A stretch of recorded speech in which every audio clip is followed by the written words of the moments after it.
Le soleil se levait sur Nianing, un village bercé par les vagues de l'océan Atlantique. Les ruelles de sable rouge s'animaient lentement, les coqs chantaient, les enfants riaient. Parmi les maisons en banco et les palmiers ondulants, vivait Kadi. 25 ans, une beauté tranquille, un sourire qui illuminait le cœur des anciens comme des plus jeunes. Chaque matin, elle aidait sa mère au marché, vendait des légumes, du poisson fumé, mais surtout, elle racontait des histoires.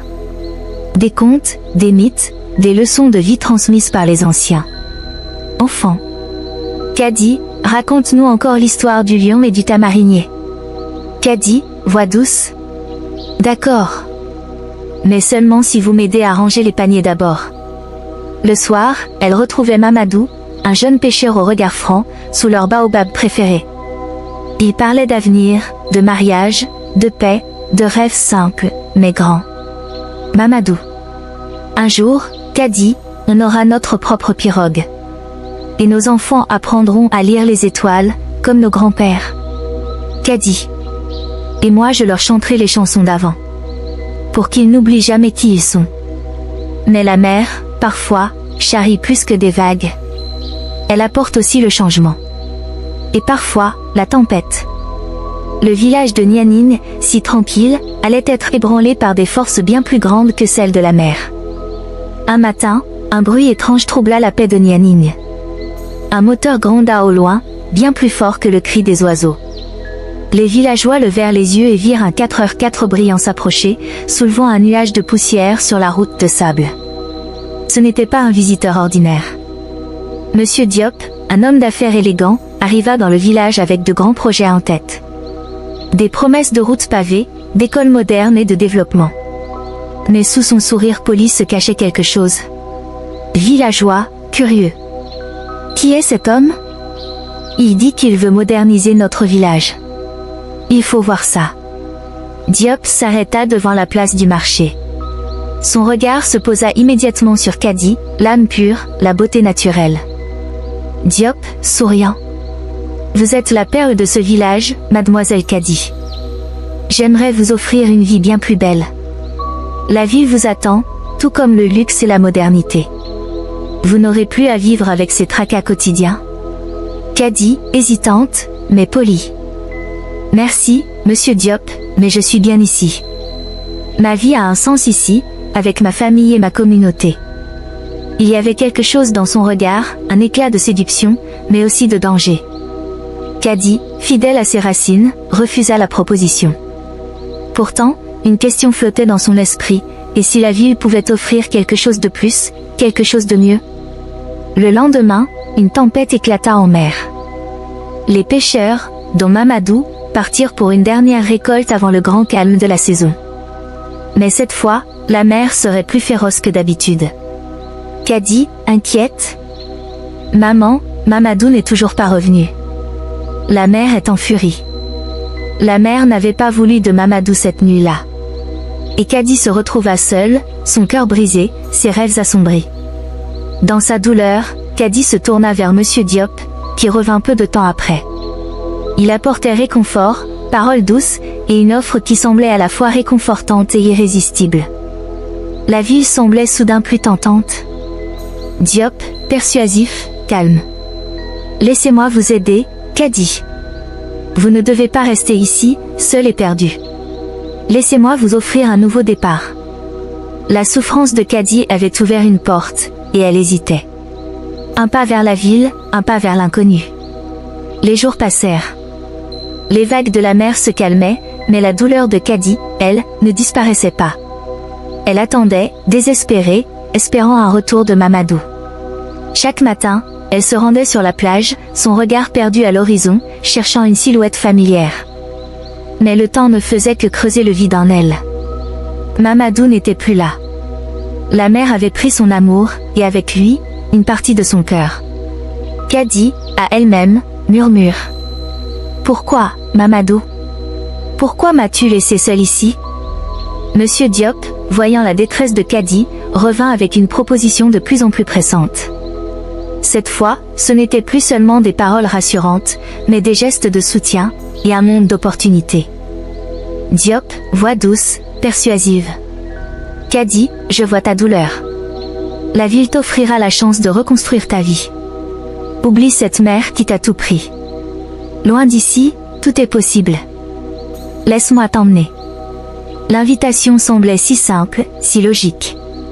Mais à chaque proposition, Caddy ressentait une déchirure plus profonde, un conflit intérieur qui la paralysait. Devait-elle vraiment quitter son village, sa famille, ses racines? Un matin, Caddy se rendit sur la tombe de son père. Elle se tenait là, seule, les yeux fermés, ressentant la force de ses ancêtres l'entourer. Caddy, à haute voix, dans un souffle. « Papa. Maman.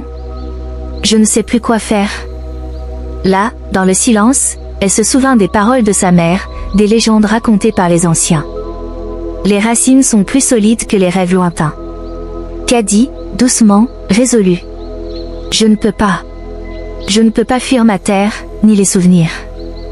Mamadou reviendra, je le sens, astérisque. La décision était prise.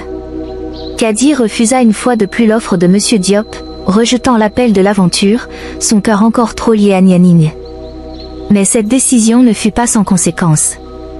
Dans le regard de Monsieur Diop, Caddy lut une lueur qu'elle n'avait pas vue auparavant.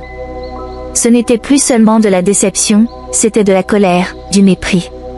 La jeune femme n'était plus qu'une pièce dans son jeu de pouvoir. Les jours passaient, mais Caddy n'arrivait pas à trouver la paix. Malgré sa décision de rester, une part d'elle était toujours en conflit. Ses rêves la hantaient, et chaque nuit elle se réveillait en sueur, comme si l'appel de la ville continuait de la poursuivre. Un soir, alors que la lune brillait au-dessus des palmiers, Tante Awa, la sage du village, s'approcha de Caddy. Ses pas étaient lents, comme ceux de quelqu'un qui avait vu le temps filer sans jamais s'en soucier. Elle avait l'air fragile, mais ses yeux gardaient toute la clarté de la jeunesse. Elle s'assit auprès de Caddy sous le grand baobab. Tante Awa, d'une voix calme, mais ferme. Caddy, mon enfant, ton cœur est troublé, mais tu as oublié une chose importante. Tu as en toi la sagesse de ceux qui t'ont précédé. Ne laisse pas le doute t'égarer. L'aventure n'est pas toujours ailleurs, parfois elle est là, en toi.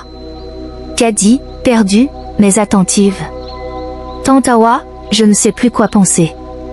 La mer m'a pris tout ce que j'aimais. Monsieur Diop m'offre un monde de promesses, mais il me pousse à oublier tout ce que j'ai appris ici. Je suis perdue. Tante Awa posa une main rassurante sur l'épaule de Caddy.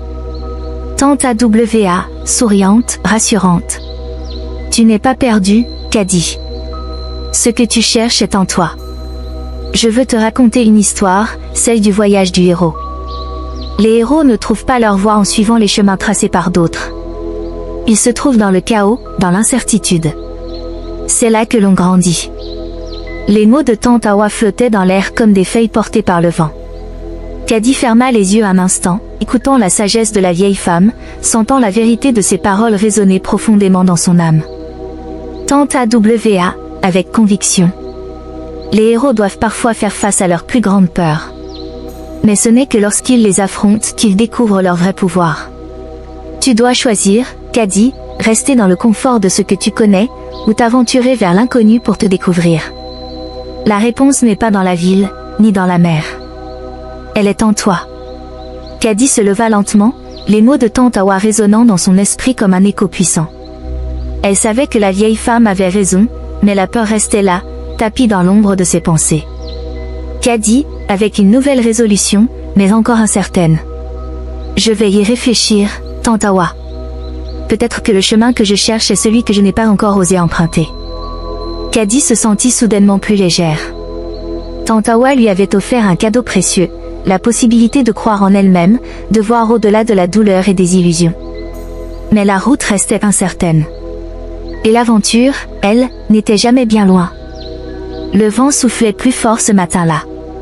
Le ciel était d'un bleu d'acier, et la mer, calme, semblait cacher sous ses vagues les tourments qui secouaient le cœur de Caddy. Après sa rencontre avec Tante Awa, une idée persistante grandissait en elle, un voyage, une aventure. L'appel était là, mais il fallait franchir le seuil. Le matin du départ arriva. Caddy s'était préparée en silence. Aucun mot n'était échangé avec les villageois, aucun au revoir solennel. Elle savait qu'elle allait quitter Nianing pour la ville, un monde inconnu où tout ce qu'elle connaissait serait mis à l'épreuve. Caddy, à sa mère, avec une voix douce, mais déterminée. « Maman, je pars. Je vais à la ville. Peut-être que je trouverai une nouvelle manière d'aider notre village. » Mère, avec une inquiétude cachée, mais soutenante. Caddy, ma fille, je sais que tu dois faire ce voyage, même si mon cœur se serre à l'idée de te voir partir. Mais souviens-toi toujours de ce que tu es et de d'où tu viens. La ville t'offrira tout ce que tu veux, mais ne perds jamais ce que tu as ici. Caddy monta dans le 4x4 de Monsieur Diop, les yeux fixés sur l'horizon. Les routes poussiéreuses se transformaient peu à peu en boulevards bétonnés, et avec chaque kilomètre, le village s'éloignait, tout comme les souvenirs, les racines. Diop, calme, presque trop rassurant. Vous allez voir, Caddy. La ville est bien plus belle que ce que vous imaginez. Vous allez y trouver votre place, je vous le promets. Mais à mesure qu'il s'éloignait, quelque chose grandissait en Caddy, un sentiment d'angoisse, une peur de perdre quelque chose de précieux. Ce n'était pas le confort qu'elle craignait, mais la perte de soi-même. De ses valeurs, de son identité. La ville ? Un lieu de lumière, de bruit, de foule. Caddy n'avait jamais imaginé que tout pouvait être aussi vaste, aussi bruyant. Le rythme effréné des gens, les néons, les voitures qui ne cessaient de passer, tout semblait trop grand pour elle, trop étrange. Caddy, choquée, mais tentant de cacher son malaise.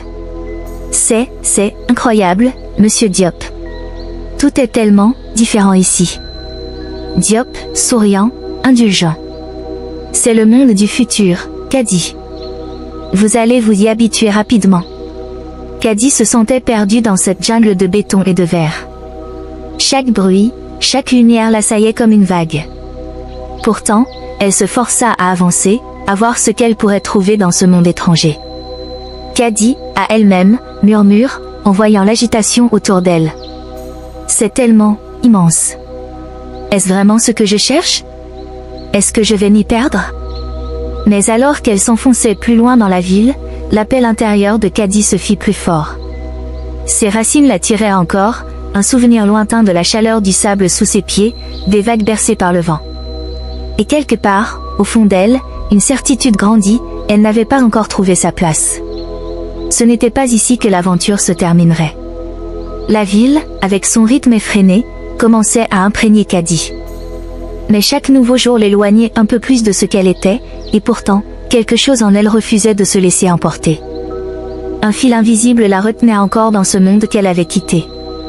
Elle passait ses journées dans les bureaux de Monsieur Diop, assistant à des réunions, observant les hommes d'affaires avec leurs costumes et leurs discours creux. Peu à peu, elle se rendait compte que les promesses de luxe et de confort n'étaient que des masques derrière lesquels se cachaient des intentions bien plus sombres. Diop, souriant, mais froid. Vous voyez, Caddy, cette terre, tout ce que vous connaissez, tout cela sera transformé. Le futur nous attend. Nous allons faire de ce village un endroit où les gens vivront mieux, avec toutes les commodités de la ville.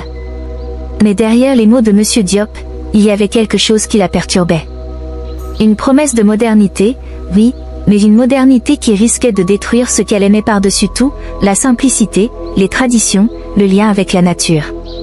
Un jour, alors qu'elle se rendait à une réunion dans le grand hôtel où Monsieur Diop l'avait invitée, Caddy croisa une jeune femme dans le hall. Elle était d'une douceur incroyable, mais son regard semblait porteur d'une vérité cachée. Fatou, d'un ton calme, presque mystérieux. « Vous êtes Caddy, n'est-ce pas ? » « Je suis Fatou. Je travaille ici. J'ai entendu parler de vous. Vous êtes différente de ces gens, je le sens. » Caddy, surprise, mais curieuse. « Je ne comprends pas différente ? Pourquoi dites-vous ça ? » Fatou, regardant autour d'elle, comme pour vérifier que personne ne les écoute. « Parce que je vois dans vos yeux la même douleur que j'ai vue chez moi. La ville vous écorche, mais vous vous y accrochez parce qu'on vous a dit que c'était là que résidait la solution. Mais, ne vous y trompez pas. Ce monde est cruel, et ceux qui le dirigent ne se soucient pas des gens comme nous. » Caddy se sentit soudainement moins seule. Fatou, une autre âme sensible dans ce labyrinthe froid, semblait comprendre ce qu'elle vivait. Elle se rendit vite compte que Fatou ne travaillait pas dans un bureau de direction, mais en tant que domestique, ce qui lui donnait une perspective différente de la ville et de ses habitants. Fatou, plus proche, chuchotant. Vous devez savoir une chose, Kadi. Monsieur Diop, il n'a aucune intention de respecter votre terre. Vous êtes juste un pion dans son grand plan. Mais si vous avez le courage de le confronter, vous découvrirez que vous n'êtes pas seul. Les paroles de Fatou firent écho dans l'esprit de Kadi. Elle sentait une énergie nouvelle naître en elle, mais cela venait avec une lourde responsabilité. Fatou n'était pas la seule à s'être rendu compte des véritables intentions de Monsieur Diop. Fatou, sérieuse, déterminée. Il y a aussi Idrissa, un artiste que j'ai rencontré récemment. Il est engagé dans la lutte contre les grands projets de Monsieur Diop. Il a vu ce que vous ne voyez peut-être pas encore. Vous devez l'écouter. Kadi n'avait plus de doute. Fatou était une alliée précieuse, mais il lui fallait en savoir plus.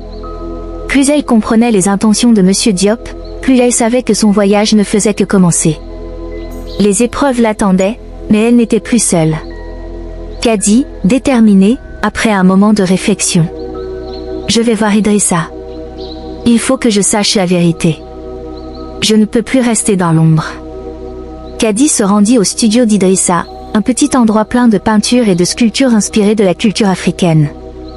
Idrissa était là, à travailler sur une toile, les yeux concentrés mais pleins de lumière. Il la salua, et Kadi sentit immédiatement qu'il savait tout. Idrissa, souriant, mais sérieux. Kadi, je savais que tu viendrais. Tout cela doit cesser. Monsieur Diop et ses compagnons ne veulent pas sauver ton village. Ils veulent l'exploiter. Et tu es la clé pour les arrêter. Une nouvelle réalité se dévoilait devant elle. Kadi n'était plus la spectatrice de son propre destin. Elle était prête à jouer son rôle dans ce grand combat. Le vent soufflait toujours sur la ville, mais désormais, Kadi le ressentait différemment. Chaque rafale semblait la pousser un peu plus loin dans son voyage intérieur. L'ombre de Monsieur Diop se faisait plus proche, plus pressante. La vérité, bien qu'écrasante, ne faisait que renforcer sa détermination à lutter pour ce qu'elle croyait juste. Un matin, après des jours de réflexion, Kadi décida d'agir. Elle ne pouvait plus fuir ni fermer les yeux sur la réalité. Le moment était venu. Elle devait retourner au village, avertir les siens, les préparer à résister. Mais cela ne serait pas facile. Monsieur Diop ne la laisserait pas partir sans résistance. Kadi, désespérée, mais résolue. Je dois rentrer chez moi. Ils ont besoin de savoir la vérité. Je ne peux plus rester ici, à jouer un rôle qui n'est pas le mien. Diop, d'un ton froid et calculateur. Vous êtes libre de faire ce que vous voulez, Kadi, mais sachez que partir maintenant pourrait détruire tous les progrès que nous avons faits. Vous devez comprendre, ce que nous avons ici, c'est l'avenir. Vous ne pouvez pas revenir en arrière. Plus tendu, le dilemme intérieur se fait plus fort.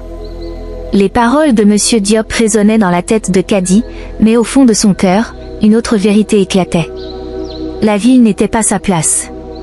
Ses racines, son village, sa famille, c'était là qu'elle devait être. La vraie épreuve commencerait lorsqu'elle franchirait cette porte. Kadi, résolue, fermement, presque un murmure. Vous n'avez pas compris, Monsieur Diop. Ce que vous voulez, vous le ferez sans moi. Je vais sauver mon village. Kadi se rendit à l'aéroport, avec un billet pour le village. Un dernier regard vers la ville, un dernier souffle de ce monde nouveau, et elle monta dans l'avion, sans savoir si elle reviendrait un jour à cette vie-là. Elle ne se sentait plus là pour appartenir à ce futur, mais pour se battre pour son passé. L'avion décolla, et Kadi se laissa emporter par le vent, loin de la ville, mais aussi de son ancienne vie. Le village l'attendait, mais l'attente ne serait pas facile. Les hommes de Monsieur Diop étaient partout. Il allait y avoir un combat, un affrontement avec ceux qui tentaient de vendre l'âme de Nianine. Retourner au village, c'était retrouver la mère, les rires des enfants, la chaleur de sa mère. C'était se reconnecter à ce qu'elle était, ce qu'elle avait toujours été, mais c'était aussi un retour vers un danger imminent. La caverne n'était plus une métaphore lointaine. Elle était bien là, sous la surface, prête à la dévorer. Mère, accueillant Kadi, mais inquiète. Kadi, tu es revenu? Tu ne peux pas lutter contre eux, Tu ne sais pas à quel point ils sont puissants. Caddy, déterminé, avec calme. Maman, je dois. Ce n'est pas juste pour moi, c'est pour tous ceux qui, comme nous, croient en nos traditions. Je ne peux pas laisser quelqu'un effacer tout ce que nous avons bâti. Caddy savait qu'elle n'était plus seule dans cette quête. Le village, la terre, la mémoire des anciens, tout cela était désormais de son côté. Elle n'allait pas affronter cette caverne seule. Caddy, d'un ton ferme, devant le village réuni. J'ai vu ce qu'ils veulent faire à notre terre. Monsieur Diop ne se soucie que de son profit. Il veut tout détruire pour gagner plus. Mais cela, nous ne pouvons pas le permettre.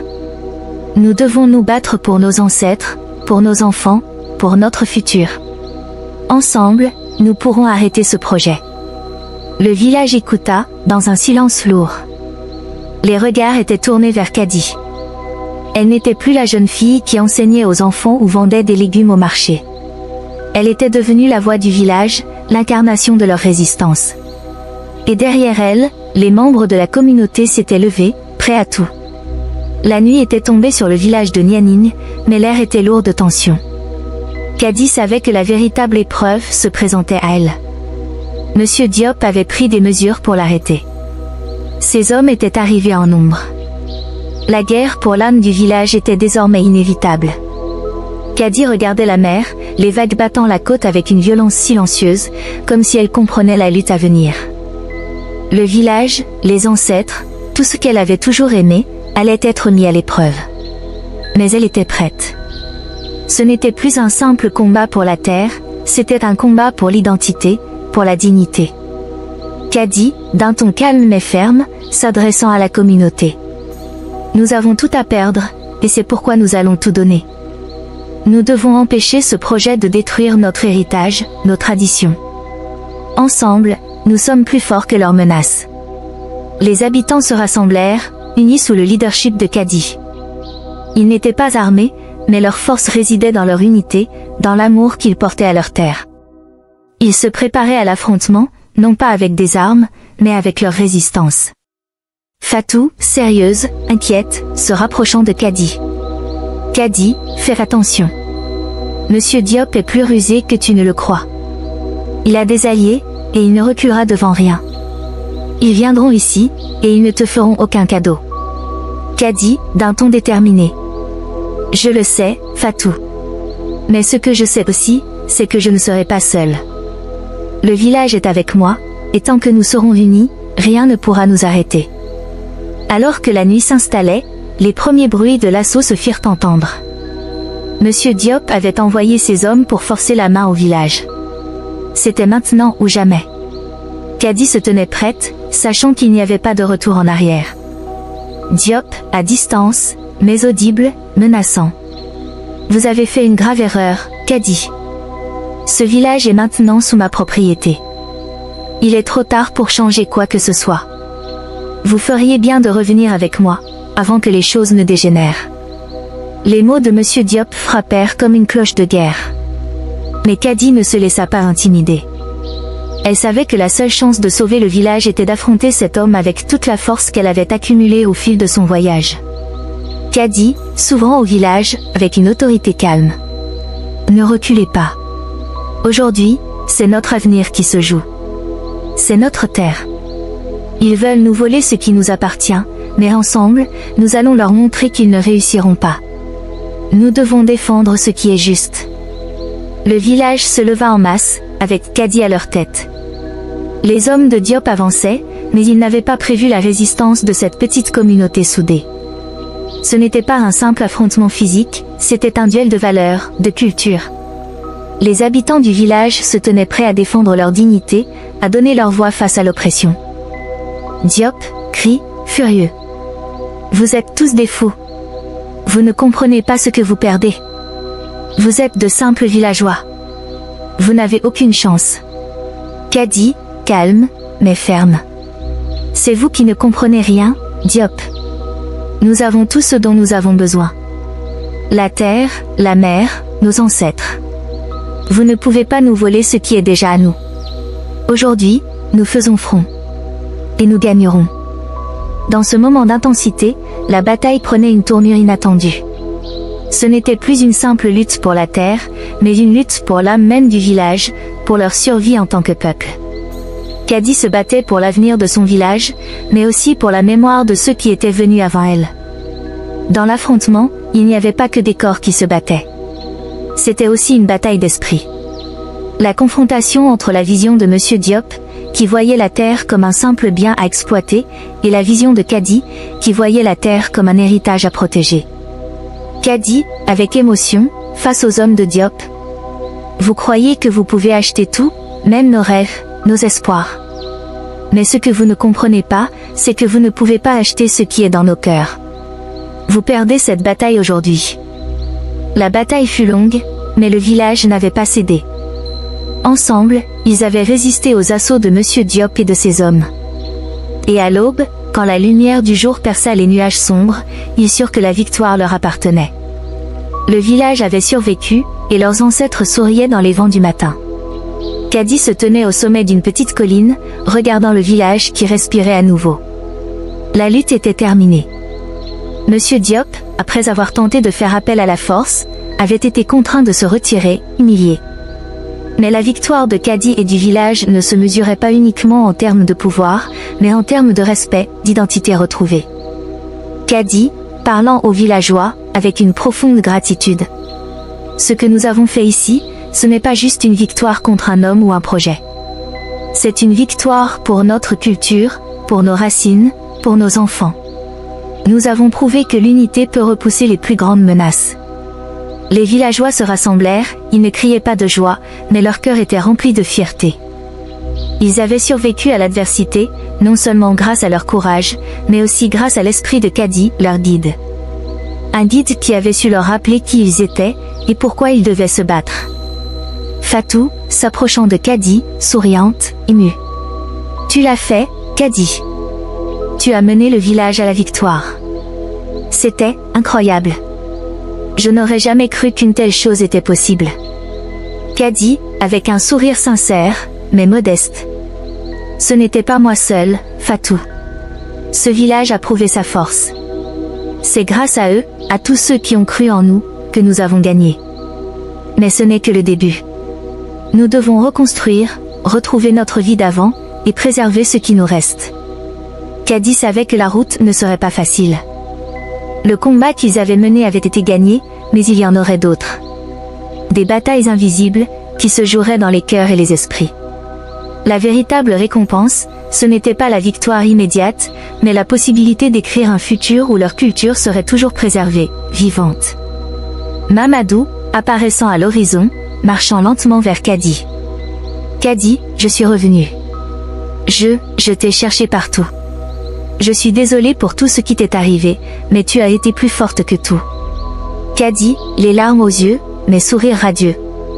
Mamadou, tu es revenu. Après tout ce que j'ai traversé, j'ai cru te perdre pour toujours. Mais nous avons traversé la tempête, et nous sommes encore là. Ensemble. Le vent soufflait doucement, comme un murmure de réconfort. Mamadou était de retour. Et avec lui, l'espoir, la promesse d'un avenir à bâtir ensemble. Les épreuves avaient été dures, mais elles avaient forgé un lien plus fort que jamais entre eux. Mamadou, serrant Cadie dans ses bras, ému. Nous avons beaucoup perdu, Cadie. Mais ce que nous avons retrouvé, c'est plus précieux que tout. Cadie, avec une conviction nouvelle. Ce que nous avons retrouvé, Mamadou, c'est l'essence même de ce que nous sommes. Nous allons protéger ce que nous avons, pour les générations futures. La mer continuait de rouler, ses vagues devenant des symboles de résilience. Cadie et Mamadou se tenaient côte à côte, main dans la main. Ensemble, ils avaient survécu à la tempête, désormais, ils pouvaient envisager l'avenir avec confiance. Le village de Nianine était sauvé, mais surtout, il était prêt à vivre et à grandir selon ses propres règles. Cadie avait trouvé sa place, et avec elle, l'espoir d'un monde plus juste et plus respectueux. Le village de Nianine était en paix. Les cicatrices laissées par la bataille étaient encore visibles, mais l'esprit du village était plus fort que jamais. Cadie savait que cette victoire n'était qu'une étape, un chapitre dans un livre qu'elle était destinée à écrire. La vraie bataille, celle de la reconstruction, de l'apprentissage et de l'unité, allait maintenant commencer. Kadi, parlant à Mamadou, tout en marchant à ses côtés le long de la plage. Nous avons remporté la guerre, Mamadou. Mais il nous reste tant à faire. Le village a besoin de retrouver son âme, d'apprendre à se relever de tout ce qui s'est passé. Il nous faut maintenant reconstruire, ensemble, à notre manière. Mamadou, regardant l'horizon, pensif. Tu as raison. La paix revient, mais elle doit s'accompagner de sens, d'une direction. Ce n'est pas le moment de se reposer sur nos lauriers. Il y a des enfants ici, des rêves à nourrir, des vies à préserver. Kadi et Mamadou marchaient côte à côte avec leurs espoirs. Le village les regardait, confiant en leur leadership. Kadi savait que, bien que la guerre fût finie, la véritable transformation du village ne ferait que commencer. Kadi, d'un ton résolu, s'adressant aux villageois rassemblés. Aujourd'hui, nous devons faire un choix. Nous avons gagné notre liberté, mais elle doit être nourrie par la connaissance, la tradition et l'unité. Nous devons faire vivre nos valeurs et transmettre cet héritage à nos enfants. Les villageois, écoutant attentivement, comprenaient que Kadi était bien plus qu'une simple défenseur de la terre. Elle était devenue un guide, une figure d'autorité, non par la force, mais par l'exemple qu'elle avait donné. Son message résonnait profondément en eux, car elle avait vu ce que le monde extérieur pouvait faire, et elle savait qu'ils ne pouvaient pas se permettre de perdre ce qui faisait leur force. Tanta W.A., s'approchant de Kadi, avec une sagesse palpable. Kadi, tu es la lumière de ce village. Le chemin que tu veux tracer est celui de la sagesse et de la continuité. N'oublie jamais que chaque génération a une responsabilité envers les suivantes. Tu n'es pas seul dans cette tâche. Nous sommes avec toi. Kadi, avec un sourire plein de reconnaissance.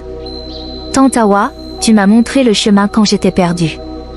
Grâce à toi, je sais que le village ne se construit pas dans l'isolement, mais dans l'unité, la solidarité, et le respect de nos racines.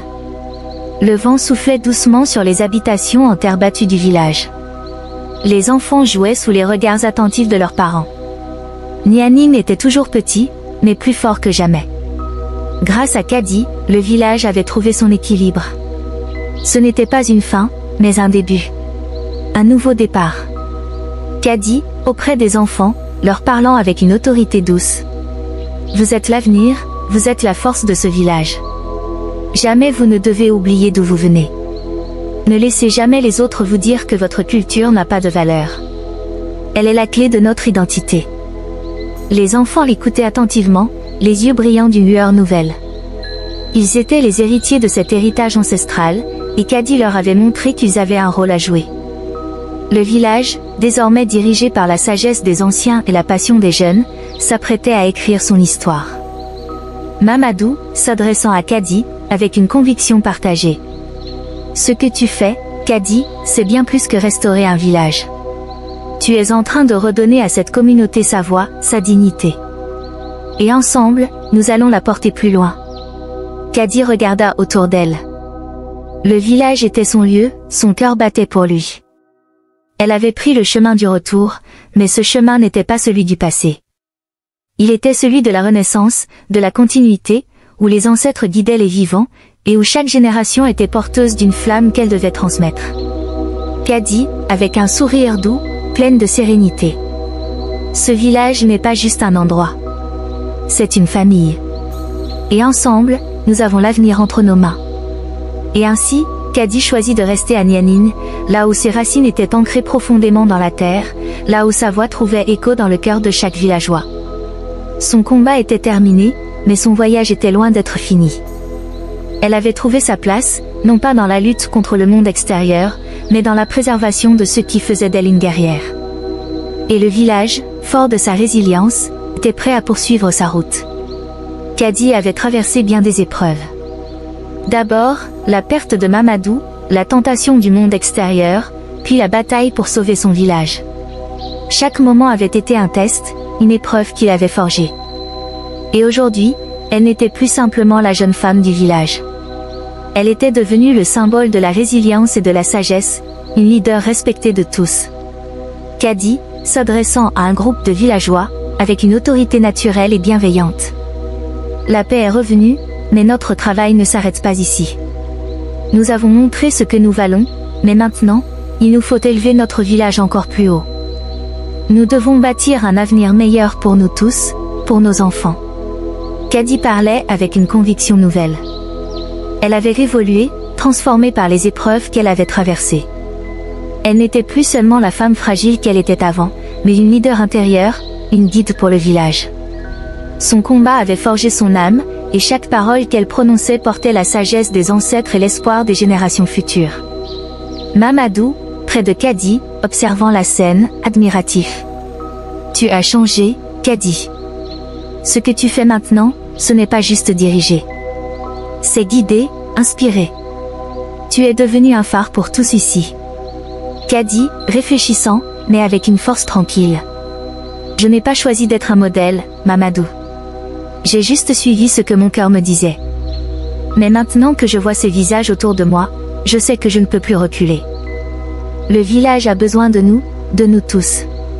Ensemble, nous allons plus loin. Caddy savait qu'il ne s'agissait pas seulement de préserver la culture de Nianing, mais aussi d'offrir aux jeunes la possibilité de se créer un avenir. La génération suivante, plus forte grâce à son exemple, serait la clé de la pérennité de ce qu'ils avaient bâti ensemble. Caddy, à un groupe d'enfants, parlant avec chaleur et passion.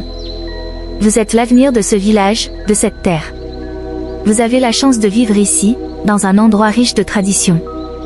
Mais n'oubliez jamais qu'il faut toujours apprendre et grandir pour que vous puissiez un jour transmettre cette sagesse à vos enfants. L'héritage que vous portez est précieux, ne laissez personne vous le voler. Caddy n'était plus simplement une figure de la communauté. Elle était devenue une mentor, une source d'inspiration, une force de la nature. Les enfants l'écoutaient avec des yeux remplis d'admiration et d'espoir, et les adultes, eux aussi, la suivaient avec une foi tranquille. Caddy avait redonné au village sa dignité, mais plus que cela, elle avait rétabli son âme. Tante AWA, s'approchant de Caddy, en souriant avec fierté. Tu as pris ta place, Caddy. Tu n'es plus la jeune fille que j'ai vue grandir. Tu es devenue la femme du village, l'âme vivante de Nianing. Caddy, regardant Tante Awa avec un sourire humble. Je n'ai fait que marcher sur les traces des ancêtres. J'ai appris de vous, de tous ceux qui m'ont guidé. Vous avez été ma lumière, Tante Awa. Caddy savait que son voyage n'était pas terminé. Elle avait franchi un seuil, et elle n'était plus la même personne qu'avant. Elle avait trouvé sa voie, sa mission. Mais le monde était toujours en mouvement, et elle n'était que le début d'un grand changement. Le village de Nianing avait changé, et avec lui, l'âme de ses habitants. Caddy, parlant à la communauté, son regard pénétrant, confiant. Ce n'est que le début. Ce que nous avons fait ensemble, ce n'est pas une fin, c'est un commencement. Nous allons bâtir un futur où notre héritage se mêlera à la modernité, sans jamais oublier qui nous sommes. Nous ne serons jamais oubliés. Nous resterons éternels. Caddy avait ressuscité, non seulement en tant que personne, mais en tant que symbole. Elle était devenue la lueur d'espoir dans l'obscurité. Elle était la preuve vivante que l'adversité pouvait transformer une âme, la renforcer, et lui permettre de guider les autres. La résurrection du héros, ce n'était pas une simple question de survie, c'était une réinvention de soi pour devenir ce que l'on est censé être. Mamadou, regardant Caddy, d'un air admiratif. Ce que tu es devenu, Caddy. C'est ce que je vois en toi. Tu n'as jamais cessé de croire en ce village, en nous, en toi-même. Et c'est pourquoi nous allons réussir. Caddy, debout parmi les siens, regardait le village, fier et fort. Elle était redevenue elle-même, mais une version plus sage, plus profonde, plus connectée aux racines de sa terre. Son voyage intérieur était désormais terminé. Et le village de Nianing, sous son leadership, était prêt à avancer vers un futur brillant et solidaire. Caddy avait maintenant trouvé sa place, non seulement en tant que leader de Nianing, mais aussi comme une porte-parole de l'âme collective du village. Ses combats passés l'avaient forgée, et elle portait désormais un message bien plus grand qu'elle-même. Ce message ne se résumait pas à la simple survie, mais à la transmission, à la préservation de ce qui faisait leur unicité, leur héritage. Caddy, assis sous un grand baobab, écrivant dans un carnet, réfléchissant profondément. Les histoires de notre peuple ne doivent jamais être oubliées. C'est l'essence même de notre existence, ce qui nous relie à ceux qui sont partis et à ceux qui viendront. Il est temps que ces leçons vivent au-delà de notre village, qu'elles traversent les frontières et touchent d'autres hommes. Kadi avait pris une décision importante, elle allait partager son histoire, l'histoire de Nianing et de son peuple, avec le monde. Elle savait que son village avait été préservé grâce à sa résilience, mais le monde était vaste, et l'âme de Nianing, ce petit village au bord de l'océan, méritait de résonner dans le cœur de ceux qui se battaient pour la justice et la préservation de leurs racines. Kadi, écrivant dans son carnet, avec une détermination tranquille. Chaque page que j'écris est un héritage que je laisse à ceux qui viendront. Un élixir de sagesse qui, je l'espère, pourra nourrir l'esprit de ceux qui cherchent la vérité, le courage et la paix dans ce monde de plus en plus fragmenté. Les écrits de Kadi devenaient un témoignage vivant de ce qu'elle avait traversé. Ce qu'elle avait appris et partagé ne se résumait pas à une simple histoire, mais à une philosophie de vie. Son livre, une chronique de son village et de ses épreuves, était destiné à ceux qui cherchaient à préserver leur culture, leur dignité, et à ne jamais oublier l'importance de l'unité face à l'adversité. Tante AWA, regardant Kadi, pleine de fierté et de sagesse. Ce que tu fais, Kadi, c'est plus qu'écrire. Tu offres à tous un chemin.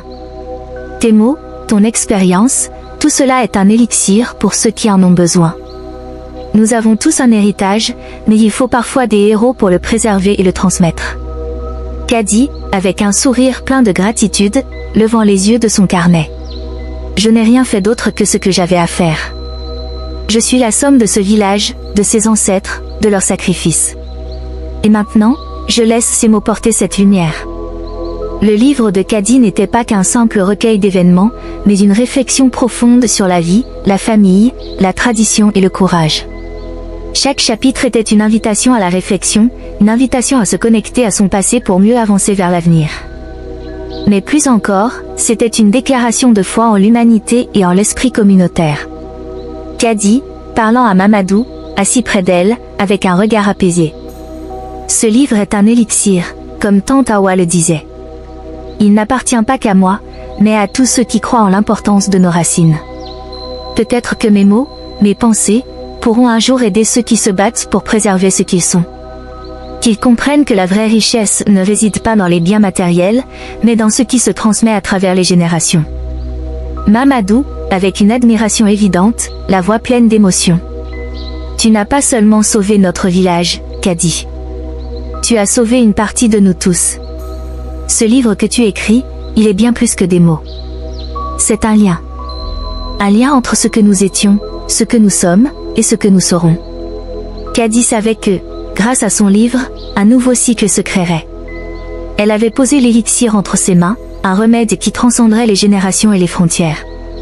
Le monde n'était pas toujours facile, mais l'histoire de Nianing, de son peuple, de sa lutte et de sa victoire, vivrait à jamais, inspirant des milliers d'autres à ne jamais oublier d'où ils venaient. Kadi, avec sérénité, regardant le livre qu'elle tient entre ses mains. Ce livre est un passage, une clé. Il ouvrira des portes, je l'espère. Pour que d'autres, là-bas, au-delà des océans et des terres, puissent comprendre que même les plus petites voix peuvent changer le cours des choses. Que l'on peut toujours revenir aux racines, retrouver l'équilibre, et reconstruire.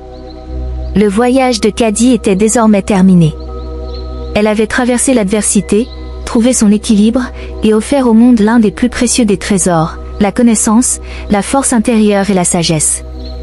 Le village de Nianing était fort, mais grâce à Kadi, son héritage s'étendait désormais bien au-delà des côtes de l'Atlantique.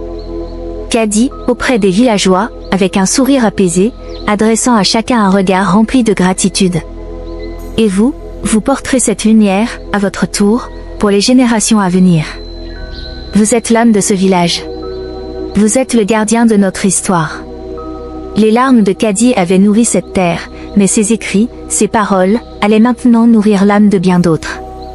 Et dans ces pages, le village de Nianing vivrait, éternellement.